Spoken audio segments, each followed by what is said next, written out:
Joker's Favor is not the best Joker episode of Batman the Animated Series has to offer, but it might be the best one I've reviewed so far.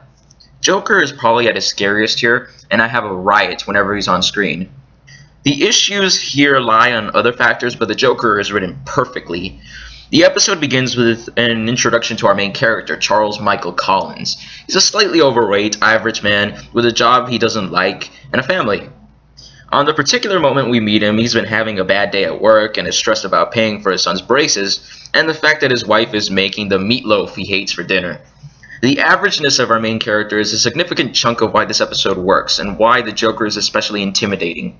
As he's driving home, Charlie has to make way for the police and the Batmobile, so when he's caught up by another car, he snaps and curses at the driver, realizing far too late that the man in the car is none other than the Joker. As he's driving for his life, getting as far away from the Joker as possible, the audience is effectively put in Charlie's shoes, imagining how scared they'd be if they were in the same predicament. When Charlie, quote, cussed out the Joker, he shouted, "Why for 2 cents I oughta," before he saw it was the Joker. When Charlie's car runs out of gas and he runs into the woods, it's really chilling seeing 2 pennies fall to the floor as we see the Joker was still able to track Charlie down. "Here's your 2 cents. Now, what are you going to do to me?" All throughout the episode, Joker has an abundance of great lines, so much so that it's seriously tempting to quote them all. To escape the Joker's wrath and see his family again, Charlie promises the Joker that he'll do anything.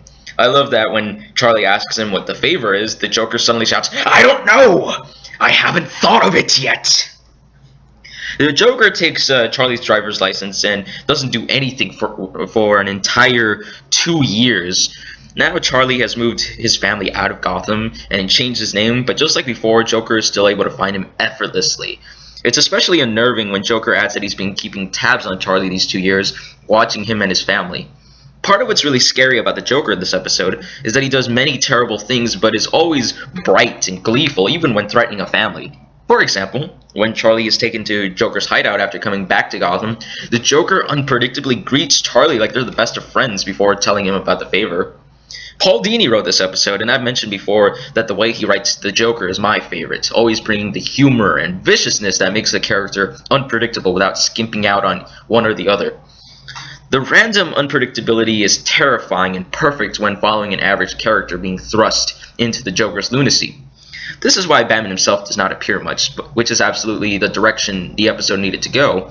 Unfortunately, when Batman does show up is when the problems start popping up, but more on that later.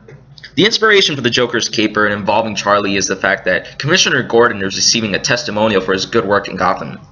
Gordon doesn't do much in this story, but I do like how uncomfortable he feels receiving this reward because he genuinely feels he's not exactly worthy of the pedestal the city is putting him on. Batman tells him that he's done more for the city than he gives himself credit for, since he deals with the criminals of Gotham all day, every day. For this reason, I kind of wish Gordon had a hand in apprehending the Joker, but as it stands, his testimonial is really only here to get the actual plot started. Going back to the Joker, this episode marks the first ever appearance of Harley Quinn, who has gone on to become one of the most recognizable villains in Batman's rogues gallery. In recent years, her outfit has changed, but Batman the Animated Series laid the groundwork for the character, and the idea that only someone as crazy or crazier than the Joker would choose to follow him as loyally as Harley does.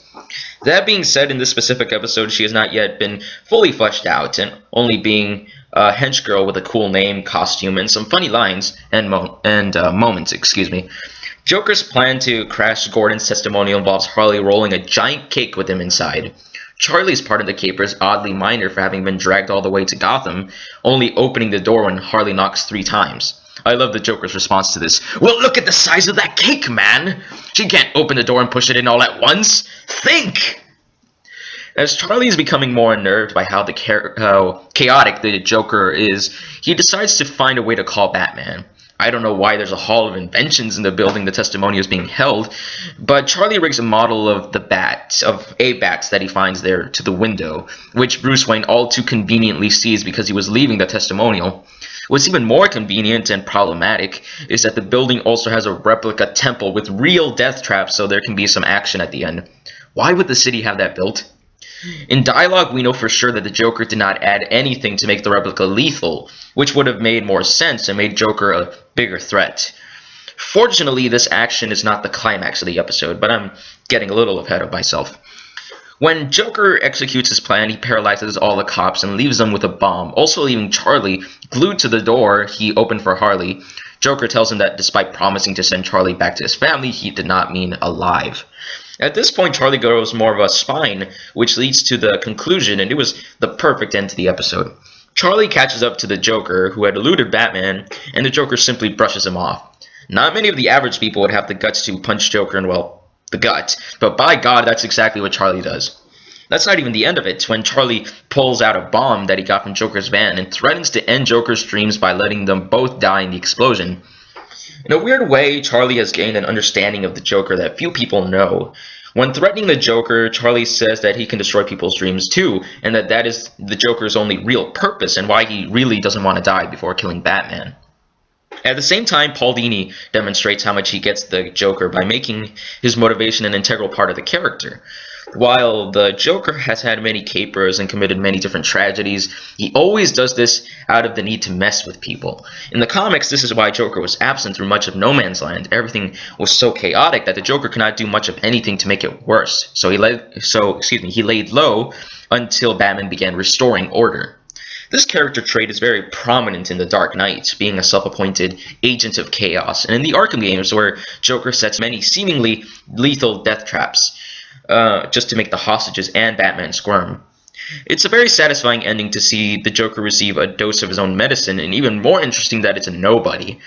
Terrified, the Joker goes as far as to yell for Batman to save him, and gives up all the information on both Charlie and his family. Something that would be unusual for any other Batman villain to do is a big part of why audiences always look forward to seeing the Joker, and I couldn't help but laugh out loud at the big grin on Joker's face when he realizes that Batman has been standing there all along. And so Charlie throws a bomb at the Joker, and it's a fake, so the Joker gets his comeuppance there. After having put this crazy ordeal behind him, Charlie has a very fitting final line of dialogue about going home to his wife's dinner. Right now, anything would taste great, even meatloaf. That line effectively wraps up Charlie's character arc, no longer feeling like he's life's punching bag. Probably the oddest thing about this story is that by the end, you could almost say this was a positive experience. Charlie is voiced by Ed Begley Jr., who voiced another character just last episode, Roland Daggett's henchman Germs. It's really impressive that the two characters sound nothing alike. Ed Begley Jr. did a great job with Charlie, bringing all the meekness and range required for the role. Fun fact, he also played the Riddler's boss in Batman Forever. Arlene Sorkin's voice played a significant role in shaping Harley Quinn and her dialogue. Of all of Batman's villains, Harley has one of the most distinct ways of talking, which Paul Dini has said in interviews was inspired by Sorkin herself. I'm not saying this just because she was the original voice, but Arlene Sorkin is the perfect voice for the character, and I hope she returns to the role someday. More recently, the extremely talented Tara Strong has been voicing Harley, but in my mind, the role will always belong to Sorkin. We can't leave out Mark Hamill, who is rightfully considered to have one of the best portrayals of the Joker of all time. Mark Hamill can make any Joker dialogue sound fun, but I'd say that Paul Dini scripts bring out Mark Hamill's best performances with the character, especially in the Arkham games and Batman Beyond Return of the Joker. He gets to deliver more gleefully twisted dialogue. I won't talk about Kevin Conroy this time around because Batman doesn't get too much dialogue. The music is up to par with the quality of the rest of the show. The main musical theme this time around, along with the Joker's theme music, is much more playful and cartoony, but maintains the tone of the series. Animation this time around is of lower quality, but definitely better than many previous episodes, such as Prophecy of Doom and Be a Clown. I say it's more on par with The Forgotten, even though that episode didn't have such great animation with the way the characters are drawn and the movement being decent but not terribly consistent. Speaking of inconsistency, one of the main animation problems in Joker episodes is that his face sometimes looks off or misshapen. Usually it adds to the Joker's exaggeration, but it does occasionally look odd. Despite some annoying conveniences, Joker's Favor is a quality episode and a very good Joker story. It may not be his best episode, but the Joker was at his scariest here, and he was still hilarious. The way the audience is sucked in through the perspective of an average man is very effectively utilized, and so I rate Joker's Favor a 4 out of 5. Thanks for joining me for another review, and we'll continue next time with the really cool episode Vendetta. When we reach the end of the first box set, I'll have something different prepared. That's all I'll say about that for now. Though it may not be worth keeping a secret, I'll just say I'm pretty excited for it. Until then, I'll be seeing you with the next episode.